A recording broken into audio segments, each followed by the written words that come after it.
సోమయ్య ఇటు రా. ఏమైంది దొరా?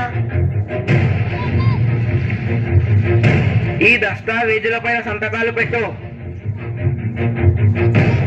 ఏమి కాగితాలయ్యా ఇవి? ఇవి నీ భూమి దస్తావేజులు. అప్పు కట్టడం నీ వల్ల అయితలేదు కదా, అందుకే నేను ఈ భూమిని జప్తు చేస్తున్నా. సంతకం పెట్టు. అయ్యా అయ్యా, ఇలా అనకండి అయ్యా. ఈసారి పంట మీద మీ బాకీ ఎలాగైనా తీర్చేస్తా. ఎందుకు పనికిరాని ఈ భూమితో నువ్వేం చేస్తావు? ఇలా అనకండి అయ్యా. ఈ భూమే మాకు దిక్కు. ఈ భూమే లేకపోతే మేము ఎలా బతుకుతామయ్యా? ఇదంతా నాకు అవసరం. ఈసారి నీ అప్పు కట్టకపోతే నీ భూమి అంతా లాక్కోవాల్సి వస్తుంది. పదా.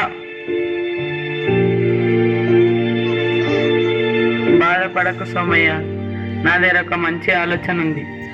మనం పట్టణానికి వెళ్తే ఏదో ఒక కూలి దొరుకుతుంది. ఇక్కడనే ఉంటే మన బతుకులు మారవు. ఇలా అనుకోకు రాములు. మనమే ఇలా అనుకుంటే ఈ జనాలందరూ ఏమి తిని బతుకుతారు? ఒకళ్ళు తినాలంటే ఇంకొకళ్ళు పండించాలి కదా. మనము నమ్ముకున్న ఈ నేల మనల్ని వదలదు. ఈ పిచ్చి ఆలోచనలు అన్నీ వదిలి మనం వ్యవసాయం మొదలు పెడదాం రావయ్యా.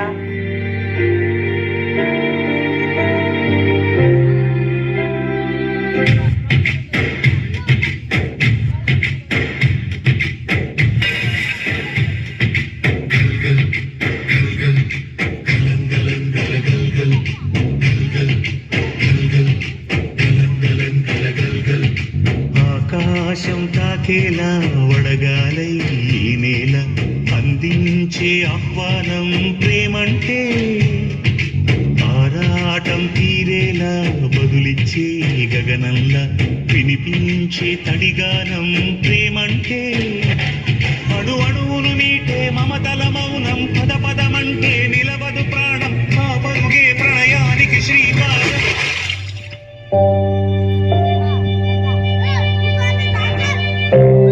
పోయినసారి కూడా వర్షాలు పడలేవు సోమయ్య. ఈసారి కూడా వర్షాలు పడకపోతే నీ అప్పెలా తీరుస్తావయ్యా?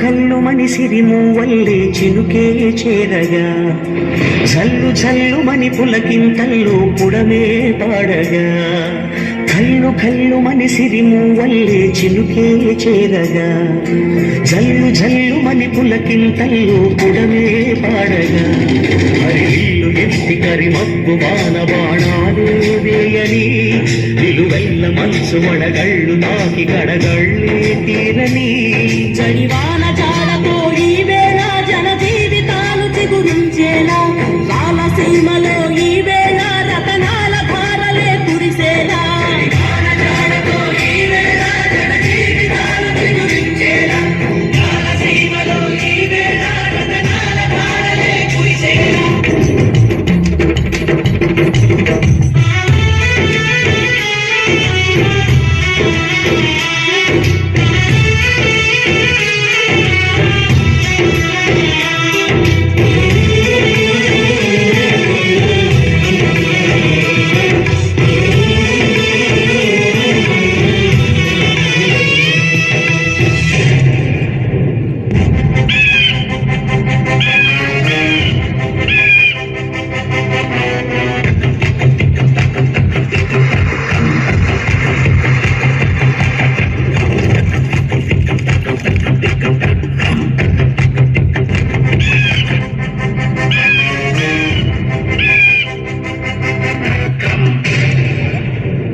మూగబోయే మూగబోయే రైతు నాగలి ఆయువంత చూడు ఆర్తనాదమాయే గొంతు కోసుకుంది ఆకలి.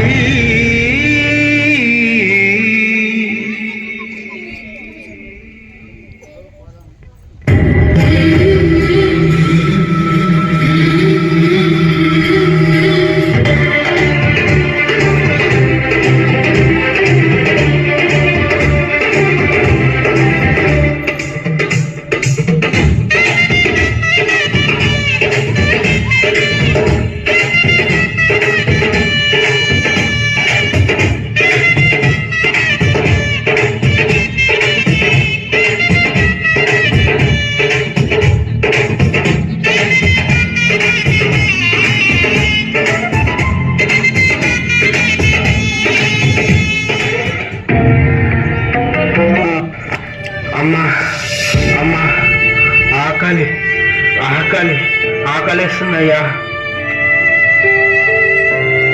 అయ్యా అయ్యా అయ్యా, ఇదిగో అయ్యా నీ డబ్బులు. డబ్బొద్దయ్యా, అన్నం అన్నం కొంచెం అన్నం పెట్టండి.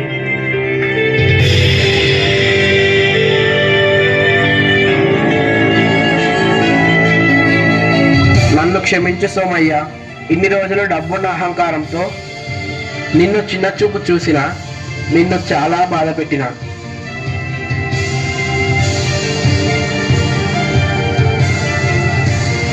మన దగ్గర ఎన్ని డబ్బులున్నా ఆ డబ్బును తినలేం. ఆకలిని తీర్చేది తిండి గింజలు పండించే రైతు మాత్రమే. ఒక్క మెతుకు పండించడానికి పగలనక రేయనక చలికి ఎండకు వానకు తట్టుకొని సుమారు 180 రోజులు పశుపక్షాదుల బారి నుండి కీటకాల బారి నుండి కంటికి రెప్పలా కాపాడి ఇతరుల కోసం ఏ స్వార్థం లేకుండా ఈ పంటను పండిస్తాడు. పంట పొలాలు రియల్ భూములుగా మారకుండా ఆ రైతులకు అండగా నిలవాలని ఆశిస్తూ సేంద్రియ ఎరువులను వాడుదాం, రసాయన ఎరువులను నిషేధిద్దాం, ఆయుష్ను పెంచుదాం, చెట్లను పెంచుదాం, పరిశుభ్రమైన గాలిని పీల్చుదాం.